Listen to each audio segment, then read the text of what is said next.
Today, we're driving into the world of AI with the debut of Grok, an AI that pairs knowledge with humor designed to both answer your burning questions and challenge you with new ones, all while connecting you to the real life knowledge of the X platform.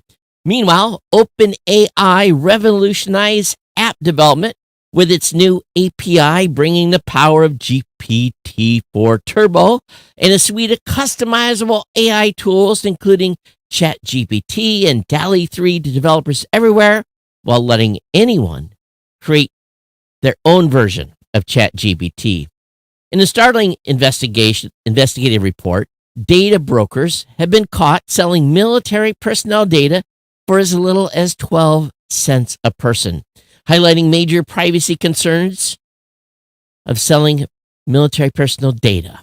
And over at YouTube, the platform is testing a new generative AI tool to summarize comments and foster better conversations, paving the way for a smarter, more intuitive user experience. You're listening to Geek News Central, and I'm your host, the one and only Todd Cochran, for episode 1705, coming to you this Monday, November 6th, as we embark on a journey through the latest AI and tech.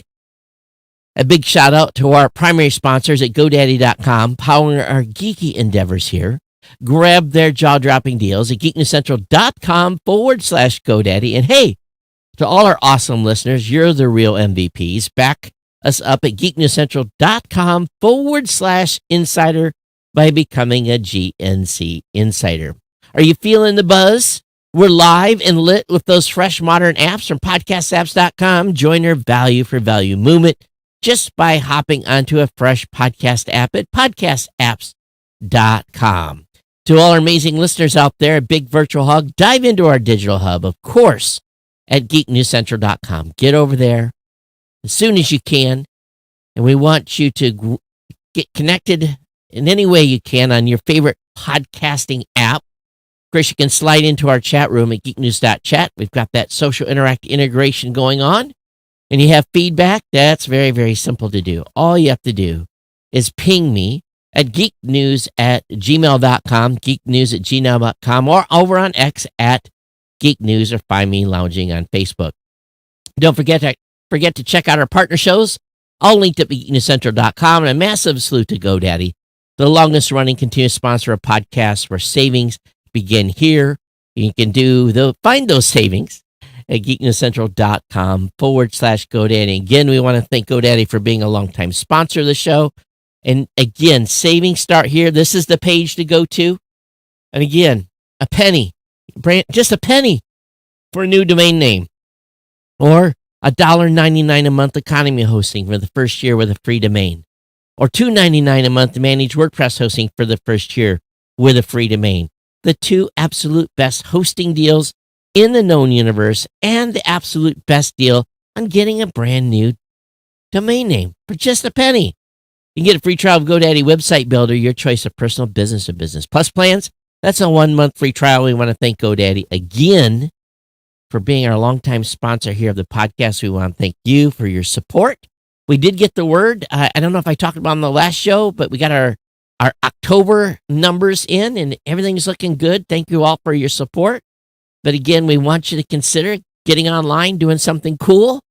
And with all this AI stuff, man, there's just no reason why you can't come up with a good idea.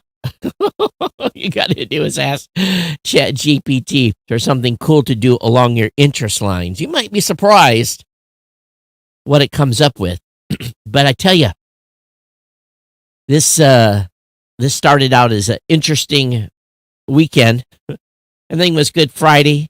Saturday, I was at the house, kind of chilling, doing my thing. Decided, maybe I'll go out to eat. Late Saturday afternoon, I went downstairs, and my car's tire was flat as a pancake, and it was too late to get a fix. And I really didn't have that much going on, so I aired it up, and it was leaking slowly. So I was like, okay, I can get to town. Got to town, got some food, looked at it, lost about 4 pounds, aired it up a little more, drove it home, And then this morning was totally flat again. So I was pretty pleased. I called the folks I buy my tires from here in town and Pell's Tire. And I said, hey, can I get in at about 11? I've got some meetings. Can I get in at 11? He says, we don't, hey, he says, you just come on. We don't take appointments. And I showed up at 11, sat down, basically walked in their office and said, hey, I got a flat that needs fixed. And yeah, give me 5 minutes. And about 5 minutes later, the other guy that was in the office, when his car was being pulled out, and the guy says, pull it in. Now, this is one of those places where you actually pull it in yourself. You drive into their building, drive onto their lift. So that tells you how local it is. You're not going to get away with that any big brand or anything. And I got out. I said, okay, right rear. He said, you want to hang out while I fix it? I'm like, no, I'll just go sit down. And literally, like, I just opened my phone, started kind of looking at a few things. He came and said, hey, you had a screw in it. And I'm like, oh, okay. And I thought he was just letting me know there was a screw in it. And the guy said, hey, you don't want to leave? And I was like, he's done? Yeah, he's done. And I said, okay, how much to owe you? He said, oh, no, you buy tires from us, so it's covered. So I was in and out in no less than 20 minutes. I was like jazzed because I was figuring I was going to be there an hour. There could have been other people there. I guess I timed it right. But anyway, that was the excitement for the weekend. But I tell you what, the new YouTube channel, I'm getting a few of you sending some comments over. Thank you for that. I should have another video out in the next day or so. I've got it recorded. I just need to get it put up and get edited. So today, my goodness. I guess we'll start with Grok, because Grok was announced a couple days ago. And Grok is Elon Musk's attempt, X.AI. And we knew he was going to come into the scene here and do something with his new company. And people are kind of mocking him a little bit already. And, and some of the stuff I saw online, I'm just going to be frank. Man, they're TechCrunch, The Verge, they obviously must hate Elon Musk. They must. I never see anything positive ever come out about anything he does. It's always a tongue-in-cheek thing. I'm almost starting to remove them as a much of a source around here. But anyway, Grok is an AI modeled after the Hitchhiker's Guide to the Galaxy. So it's tended to answer almost anything, and far harder even suggests what questions to ask. Grok is designed to answer questions with a bit of wit and has a rebellious streak, so please don't use it if you hate humor. A unique and fundamental advantage, according to them, of Grok is it has real-time knowledge of the world via the X platform. Will also answer spicy questions that are rejected by most other AI systems. And Grok is still a very early beta. The best we could do is 2 months of training, so expect to improve rapidly with each passing week with your help. I signed up for access. I am basically on a waiting list to get in. So we'll get in and play with it soon. But people were asking it dumb questions like, how do I make cocaine? And how do I do this? And how do I do that? And it was giving some humorous answers, not necessarily ones that were accurate. The one response was, you need to go get a DEA license.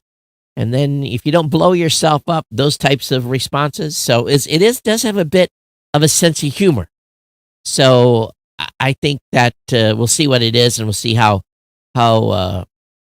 people whine about it. But I knew that OpenAI was having their developers conference today.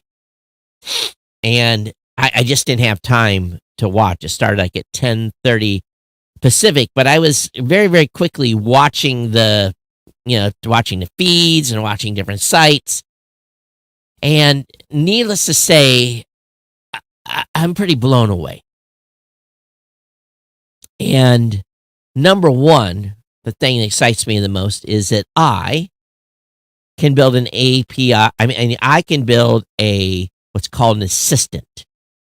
At some point, it's not open to us yet, but I'll be able to build an assistant because I've got 2 or 3 things I do in ChatGPT that I use on a regular basis. So if I can tell the assistant, this is a task, This is your task. And when I tell you to do this, or when I bring you a certain set of data sets, it's going to know what to do with it. It's going to process it. And without having, because I write the prompt once, set it up, then I save the assistant, and the assistant will be there for me to use. And I guess some of these assistants will also be able to be published to what's called an app store, so that if my assistant is good enough, people will use my assistant, and I'll earn some money for their usage of the assistant.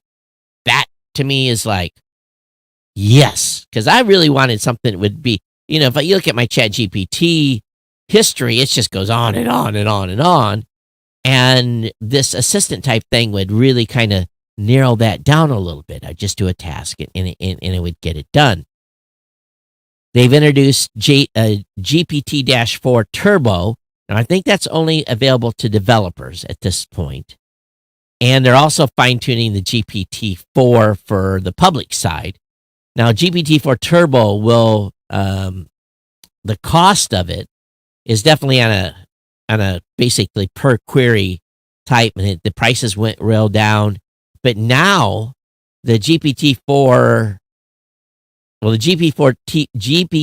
Turbo's knowledge cutoff is April of 2023, which is pretty good about recent events. Now, they're also doing stuff for regular GPT-4. The company announced that they're launching an experimental access program for fine-tuning GPT-4, as opposed to fine-tuning program for GPT 3.5. The GPT-4 program involved more oversight and guidance. Elsewhere, OpenAI announced that it's doubling the tokens per minute on the rate for all paying GPT-4 customers, which is good. The queries can be double the size. And so the token window is going to basically open up on the API side big enough to handle essentially a book of data, which is crazy.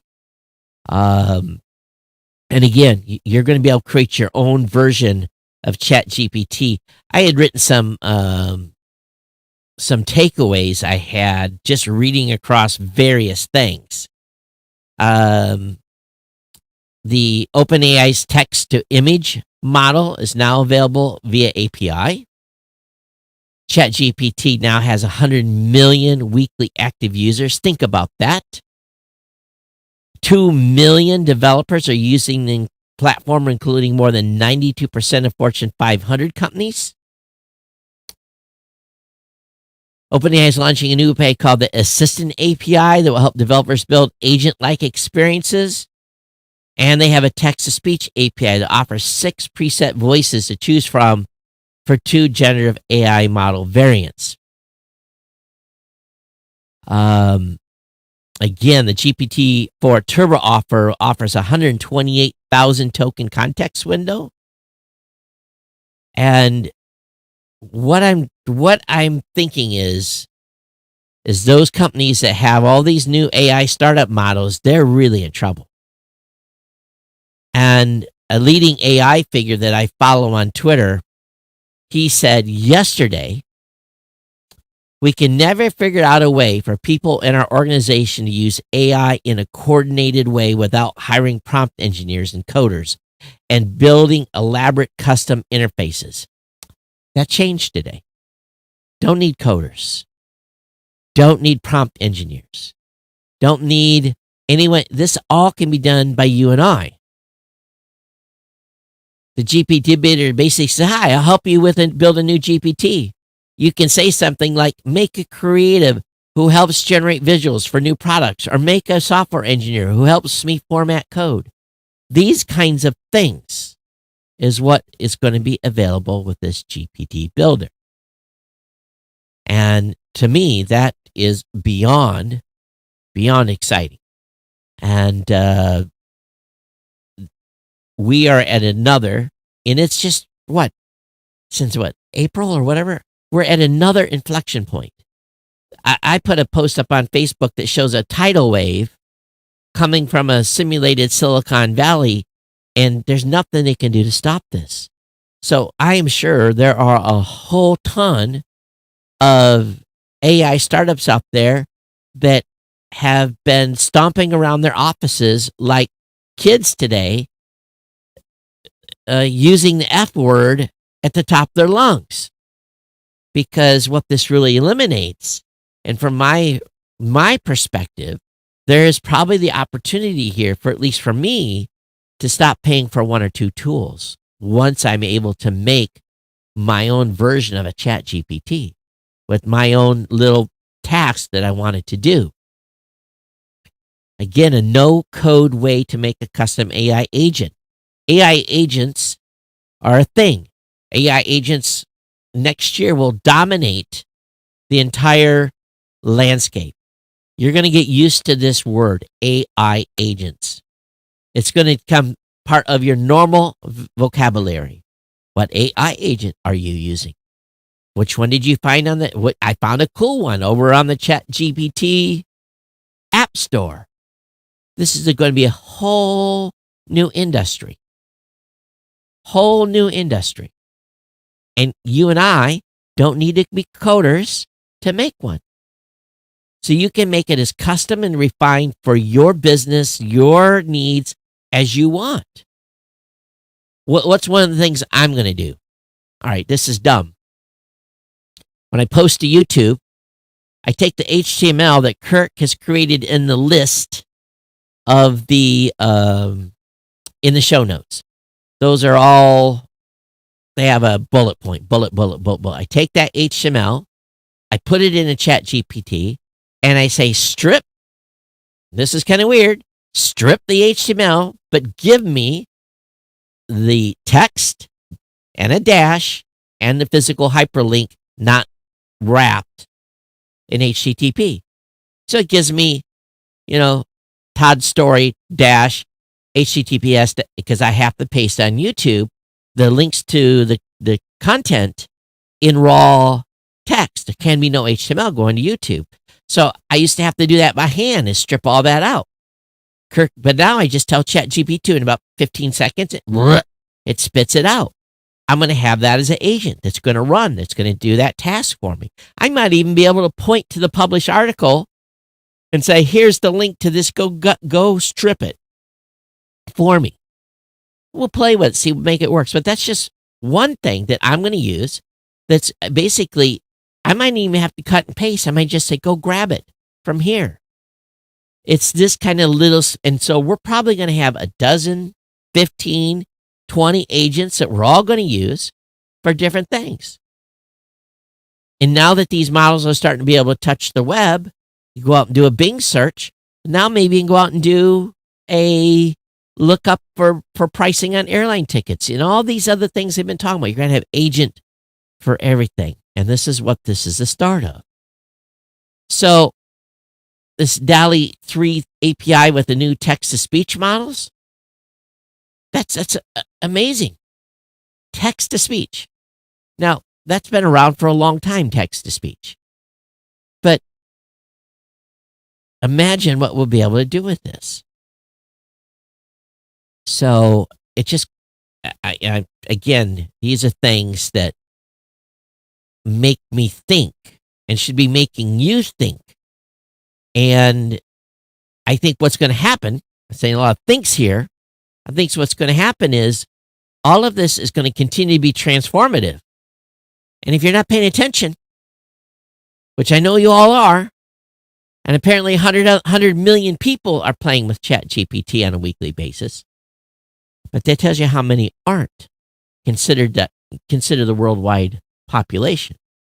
I'd like to see the breakdown of people in each country. How many people from each country? I bet the United States is the majority. Let's say 60 million people in the United States are using ChatGPT on a weekly basis. And that leaves 40 million for the rest of the world.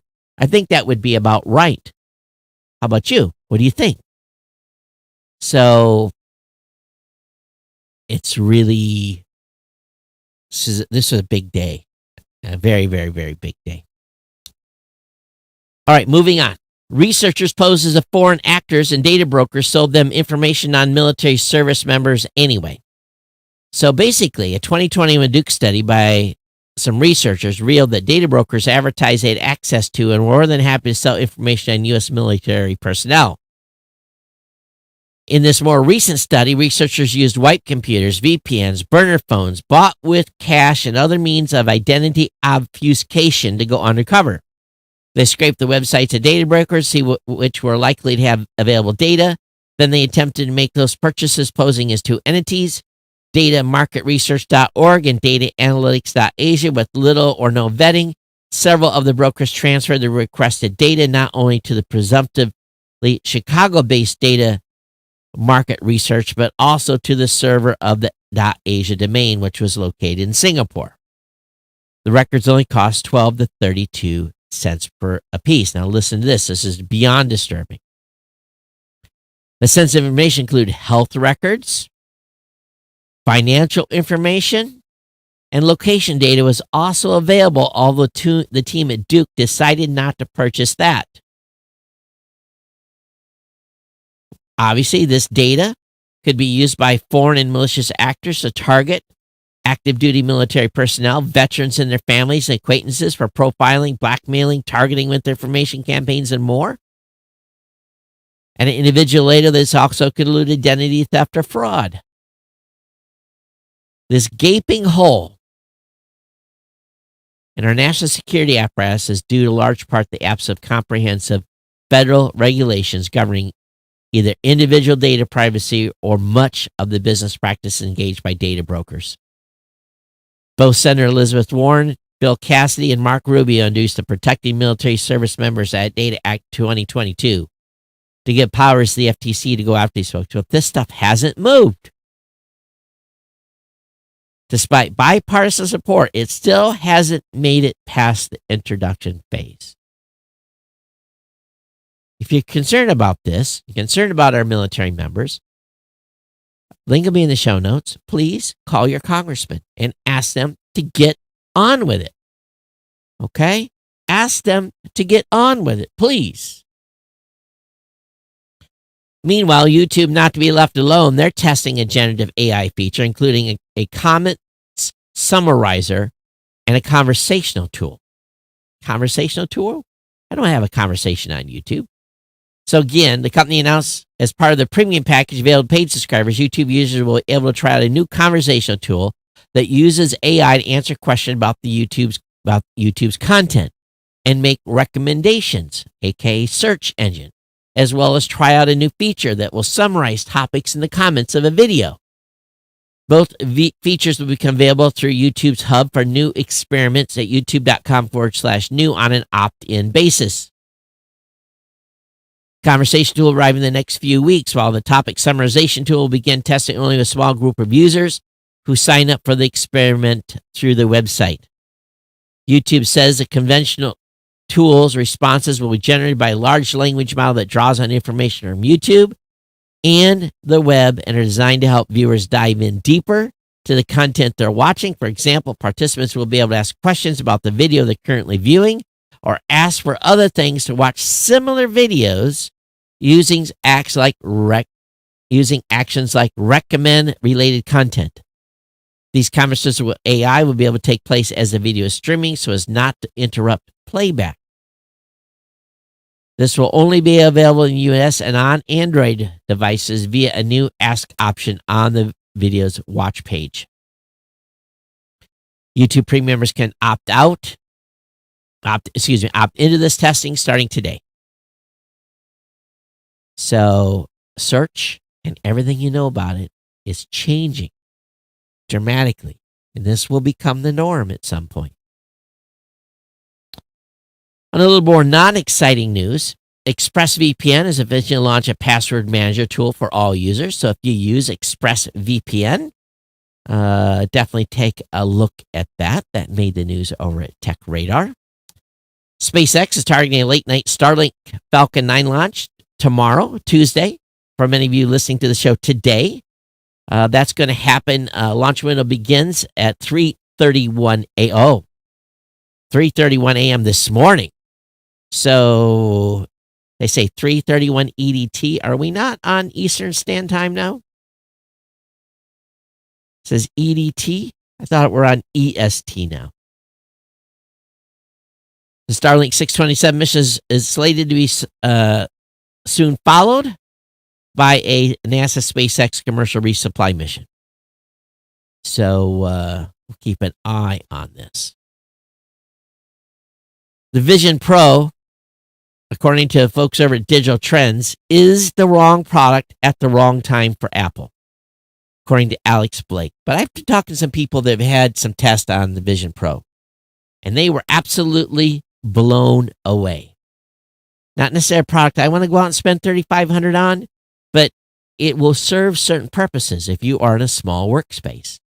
You need multiple screens. This might be something that you'll want to use. So,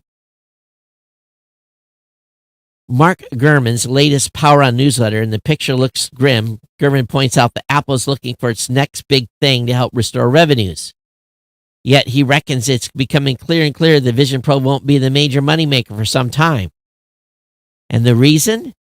I guess to buy one, you're going to have to go to the Apple Store. And you're going to have to get fitted and go through some sort of demo. But yet they think they might be able to sell 400,000 units. But you're going to have a hard time getting in because there's only going to be 4 appointments per day for each store in the U.S. where Vision Pro will be sold until the end of 2024. So you have to go into a Apple Store, a one of 4. So if there's a lot of people lined up, you might wait a month to get in. It's hard to tell. So if you think about 4 a day per store, it's pretty easy to do the math and see where the sales numbers probably will be if everyone buys one. If you were in Kentucky, central Kentucky, last week, there was something in the sky that they can't describe. It wasn't a comet, but it was definitely something in the upper atmosphere that was on fire. They haven't figured out if it was some satellite or something entering, but it went on quite a while. It wasn't one of those fast ones. It burned for a bit. So whatever it was big. So if anybody hears what the outcome of that was, let me know. Okay? This is interesting over on AP News. We don't get too many articles over AP News. They got a look at this stupid thing. They have this monster advertisement at the top of the page. It's just insane. So I can't even hardly read the article. This is the only thing I don't like about some of these websites. You scroll, and finally get to see the content. This was a tool inspired by online dating. AI tool for adoption matchmaking falls short for vulnerable foster kids. And I guess where it's been tested, it hasn't done well. They were going to use AI to try to match with parents that were looking to adopt. And it hasn't worked out well. And some of the orphans, others seized from their parents. Many are older and have overwhelming needs or disabilities. Many bear the scars of trauma from being hauled between foster homes, torn from siblings, or sexually and physically abused. Child protection agencies have wrestled for decades with how to find lasting homes for such vulnerable children and teens. But this artificial intelligence-powered tool that they thought would predict where and match with parents has not worked. It's only resulted in a few adoptions. Tennessee scrapped the program before it rolled out, saying it didn't work with their internal citizens even after state officials spent more than 2 years trying to set it up. And social workers reported mixed experiences, what was called Family Match in Florida, where its use has been expanding. State officials told AP that the organization owned some of the sensitive data Family Match collects. They also know that nonprofit provided a little transparency about how the algorithm worked. So user satisfaction was very low for this. So not a good look for that particular tool. If you're an HBO Max downgrades ad-free plan to full HD, adds a more expensive tier with 4K. So this is supposed to happen after the merger in May. So the ad-free version that costs $15.99 will no longer support full 4K with only full HD to be supported. Wow. Users willing to watch in 4K have to shell out $19.99 per month for the new ultimate ad-free plan. I think $15.99 is plenty. I don't need to watch stuff in 4K, to be honest with you. Why? That's just crazy. $4 more for 4K with Max. Anything about that? $15.99 just for Max. They're nickel and dime us to death. We thought we were getting away with cutting the cord, and if you want these services, you're not getting them without paying. Cruise basically stopped its driverless operations nationwide last week. But the New York Times reports the company's moved since then. Cruise hired a law firm to investigate its response to a San Francisco incident involving a pedestrian, including its interaction with regulators, law enforcement, and the media. A separate review of the incident is being downcutted by Exponent, a consulting firm that evaluates complex software systems. Company rivals fear Cruise issues could lead to tougher driverless car rules for all of them. I think they should. Cruise employees worry there's no easy fix for the company's problems, and said 5 former and current employees and business partners. So, with its business frozen, their concerns that Cruise is becoming too much of a financial burden on GM. Of course, the strike complicated Cruise's ambition of hitting its goal of $1 billion in revenue in 2025.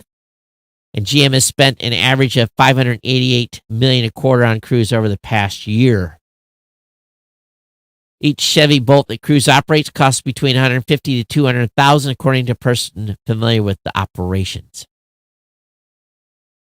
So we'll see what happens with Cruise. I guess they got a contract, didn't they? UAW was bragging they finished their contract negotiation. Overseas, Telecom Italia approves grid sale, defying its top investor. They've been hurting for money for years. And they selling a 24% stake to a U.S. venture capitalist firm or some sort of investment group. And their 24%, and their stockholder that owns a bunch of the stock is going to fight the acquisition or the sale. Over in the UK, public Wi-Fi is our most concerning risk, according to a survey. News researchers claim that over half of British citizens believe they're most at risk of cyber attack when they're down at the local pub, cafe, or restaurant. However, 41% of Brits use unsecured Wi-Fi if given the opportunity. Research added Brits are also blasé about their public Wi-Fi usage and often don't go far enough to protect themselves and not using a VPN. Less than half, 47% of those surveyed said they would not enter or access sensitive information while connected to an unsecured public Wi-Fi network. Well, just the fact that you're connected and moving data, it can be stolen.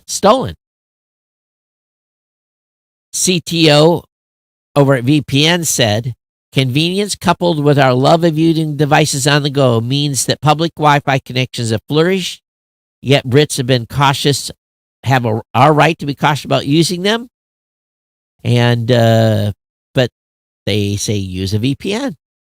I agree. Microsoft's generative AI Copilot tool for Office software has been generally available. However, you need to pay at least $9,000 per month on top of your existing Microsoft 365 Enterprise subscription to even get access. Wow.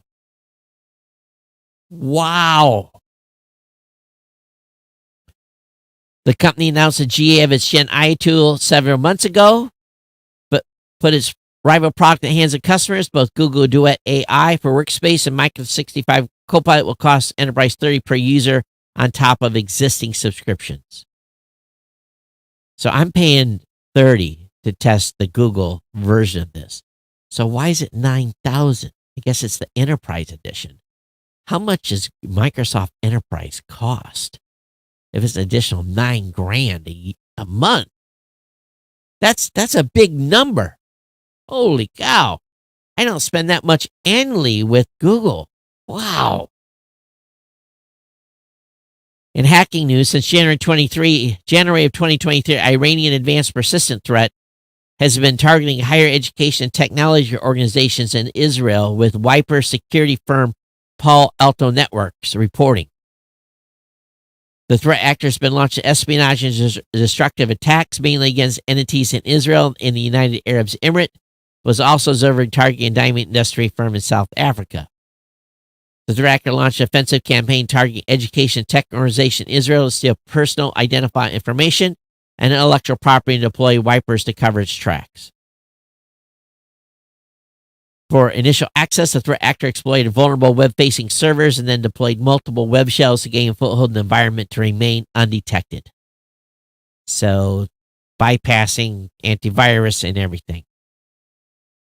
Meanwhile, Google wants to help let you know exactly how safe that Android VPN you downloaded is.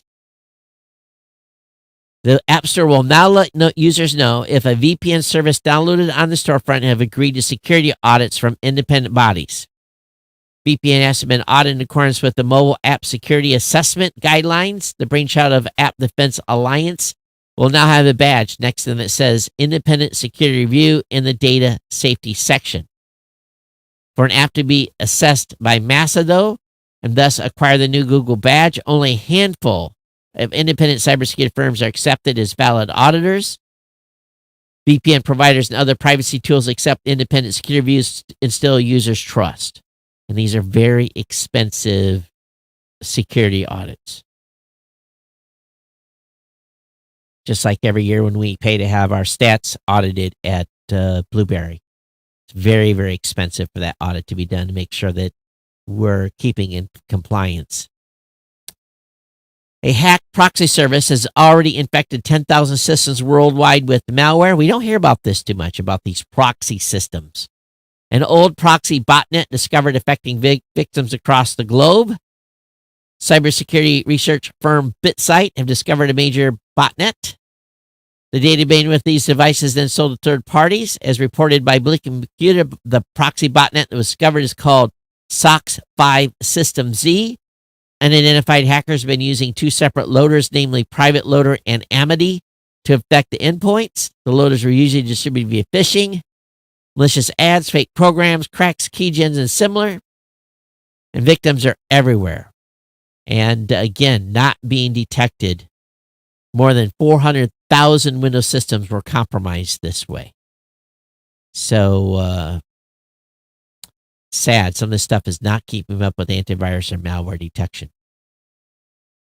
Tesla is going to be creating, supposedly, the cheapest EV ever. And it could be almost a half the price of the Model 3. The plans is to produce a 25,000 euro car in Berlin Gigafactory. The source, which remained anonymous, failed to divulge exactly when the model would go into production, but further sources told the news agency back in September the Tesla was closing in on an innovation that would die-cast nearly all of the underbody of the EV in one piece. And of course, this is like an extension of the Tesla's existing gigacasting manufacturing process, which has already slashed the cost of the Model Y. It also goes hand-in-hand with the automakers unveiling a novel manufacturing process that must claim during Tesla's 2023 Investor Day would be faster and more efficient. So again, no model number, anything else, but we will see. But at 25,000 euro, that's getting the price down considerably. American Airlines Pilot Union recovering after ransomware attack. The APA says it has made progress in restoring its systems after failing victim to file encryption ransomware attack last week. Our IT team and the support of outside actors continue to work nonstop to restore our systems. We're pleased to report that the restoration efforts are progressing. We'll soon begin to bring back some of our services online. The restoration efforts would focus on pilot-facing products and tools with full operation expected to be restored later. Over the weekend, the organization announced it restored most functionality, including access to alliedpilots.org website. However, it also reset all passwords on the website, informing users they would need to select new ones. So it looks like they're restoring from backup. They haven't shared the details of the ransomware.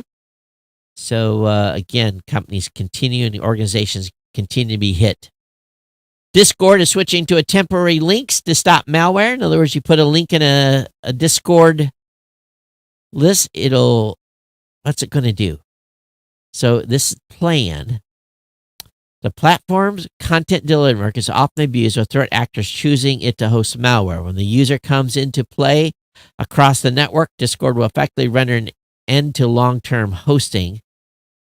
Later this year, links will be given a signature and will only remain valid under the expiration timestamp. Discord is set to refer to its temporary link scheme as authentication enforcement. To access the attachment CDN link after the link expires, your app will need to fetch a new CDN URL. The API will automatically return valid, not expired URLs when you access resources that contain an attachment. So basically, people are linking to stuff, changing the end link to cause people to download malware, I guess. Wow. So lots of stuff on Cruise. YouTube is testing a play something button for when you don't know what to watch. It's pretty good. If you get into a series of stuff, it usually will suggest, it's pretty good at suggesting stuff. Meanwhile, WhatsApp AI shows gun-wielding children when prompted with Palestine. Now, a WhatsApp feature that generates image response to user searches, I didn't know this was even a thing on WhatsApp, returns a picture of a gun or a boy with a gun when prompted with the terms Palestinian or Palestine or Muslim boy, Palestinian. The research results varied when tested by different users, but the Guardian verified through screenshots own test. Made his own employees report and escalated the issue internally. A person with knowledge of the discussion said. Made his own WhatsApp allows users to try out its AI image generator to create a sticker. The feature prompts users to turn ideas into stickers with AI. So that's what happened here. So not a good look for WhatsApp here at all.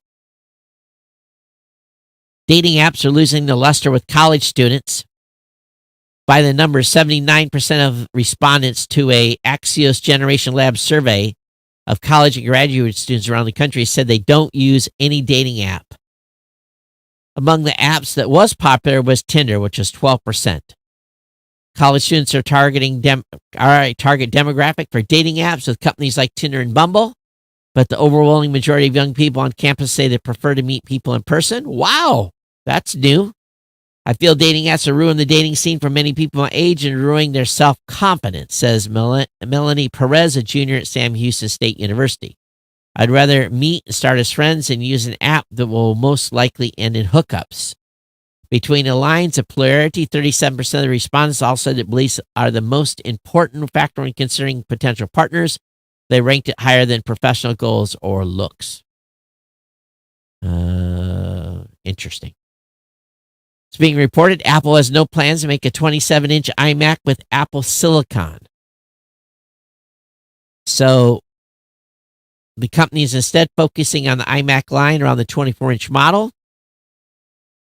But they want you to, the company encouraged those who have been holding out hope for a larger iMac to consider the Studio display and a Mac Studio or Mac Mini, which is going to cost you a lot more money. Just go out and buy a bigger monitor. Commercial. Don't buy the Studio display. Go out and buy a 27-inch screen. You can buy great ones from Dell and other people, and then buy your Mac Mini or Mac Studio. So no more 27-inch Mac iMacs. Means they weren't selling enough.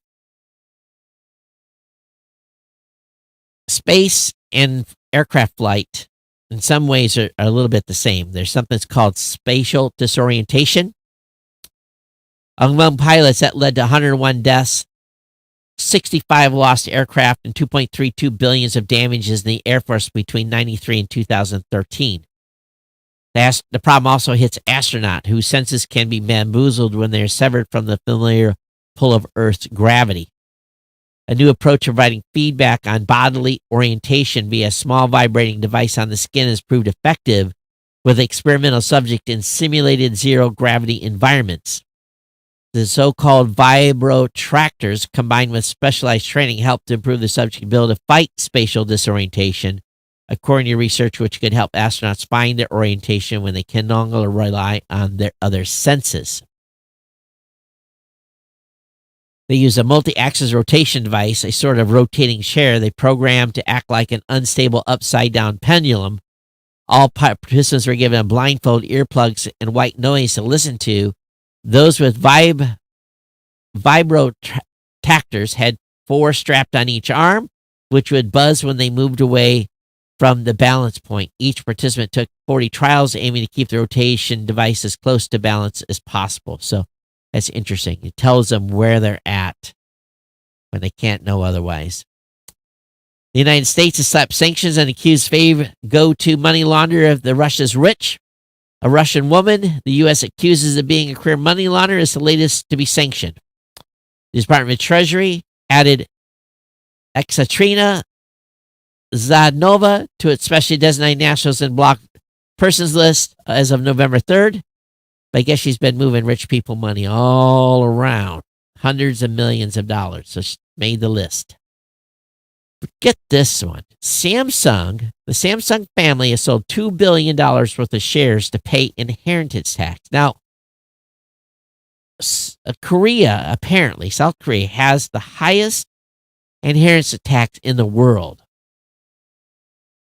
The family's been paying the second largest inheritance tax bill in Korea's history, more than $10.7 billion US dollars in 5 years of installments since April of 2021.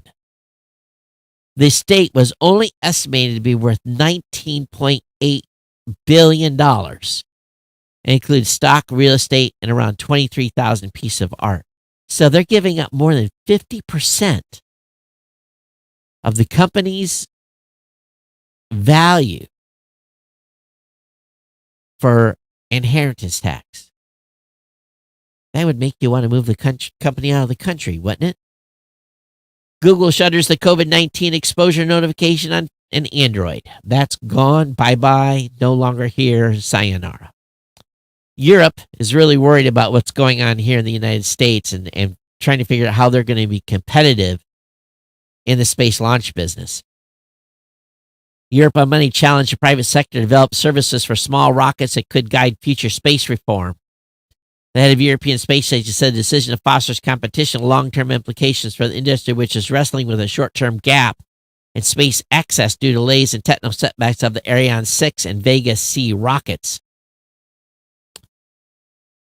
The announcement marks a new departure for the 22-nation agency, which was previously designed and procured launchers and wants to move ahead towards a leaner system of buying services to help Europe mimic runaway growth of rivals like Elon Musk. Such projects should start with a new generation of mini launchers, but could set the tone for a long-term replacement of Europe's heavier Ariane 6 and Vega C. So, no one can keep up with Elon right now. Not at all. In asteroid news, NASA surprised to discover a dinky moon orbiting asteroid in a close flyby. NASA's Lucy spacecraft snapped a picture, and it turns out the asteroid called Dinkish, Dinkinesh, and so space rock has a dinky moon orbiting it. They were quite surprised. So, link will be up in the show notes on that. Microsoft's don't worry, AI will make your jobs better.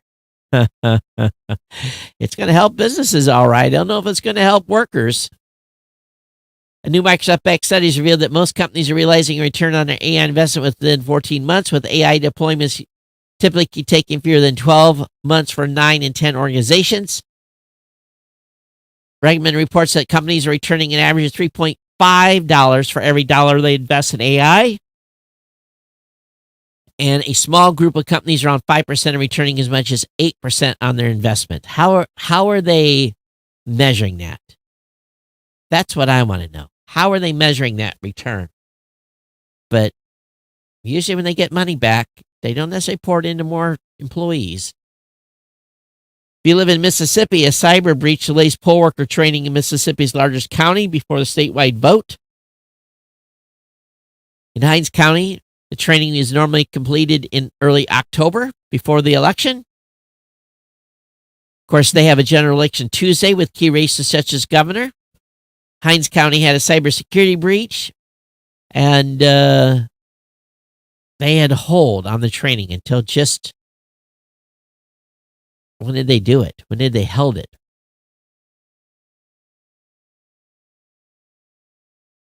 The office members worked right up to Thursday deadline to finish the training. Wow. So that's what happens when there's a cybersecurity breach. Things get all out of whack. but the election must go on. You can still hand count, do paper ballots. According to Tech Radar, workers are being overloaded with too many apps and chat services. Hybrid working hasn't helped. New study claimed that 4 in 5 communications still occurring via email. Not for me. Man, I'm way down. So internal company stuff is all on Slack. We don't do anything via email.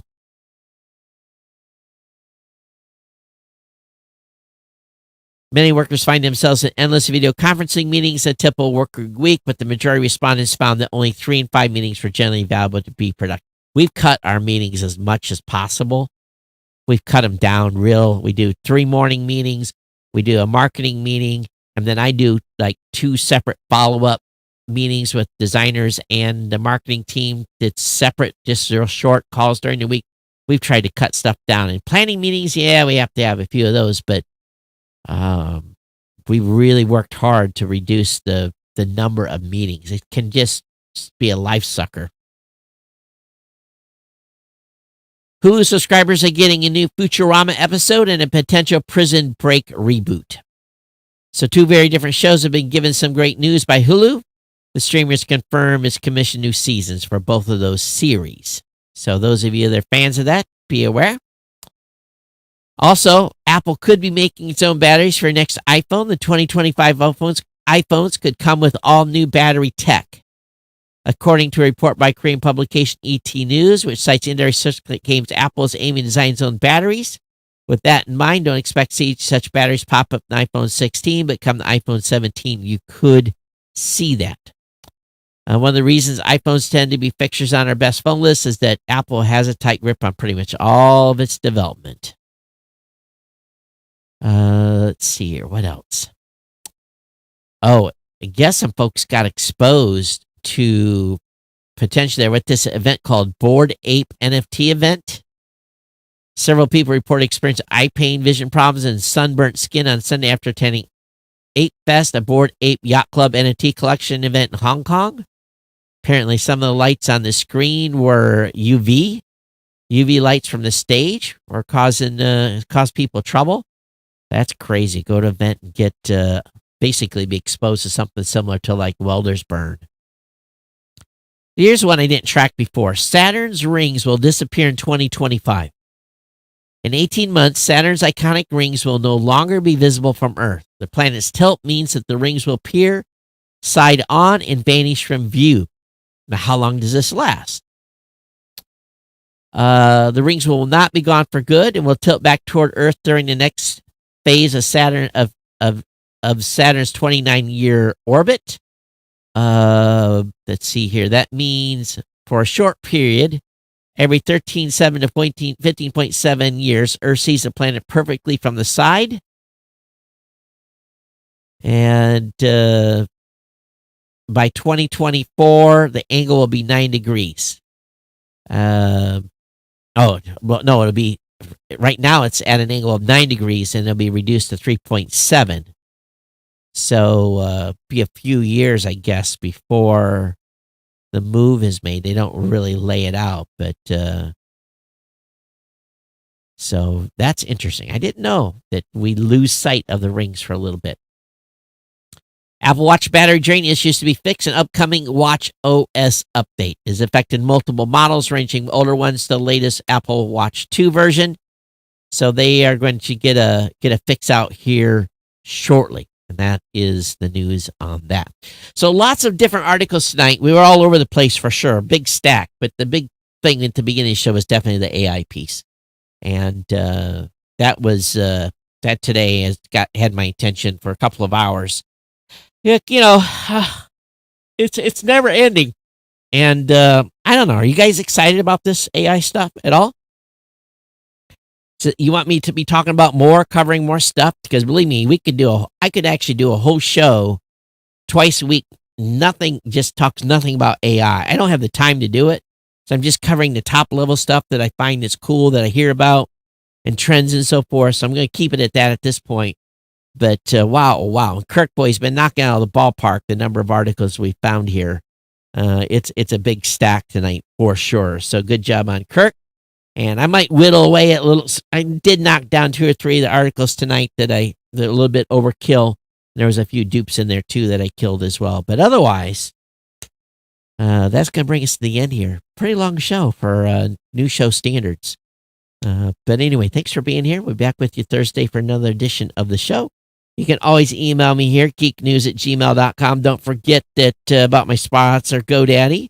And of course, at Geek News on X, that's the place to go. If you haven't thought about becoming an insider, it'd be great to have you now as an insider at geeknewscentral.com/insider. And what have you been thinking about the new intros? I think tonight's one was a little bit long. I tried to stuff a little bit too much in there, become a little windy. What say you? geeknews@gmail.com. It's been my pleasure to bring you a show. Again, we've been lit and live. We'll be back with you on Thursday, excuse me. Everyone take care. We'll see you next time here, and be safe. Watch out for one another. Have a great week. Bye-bye.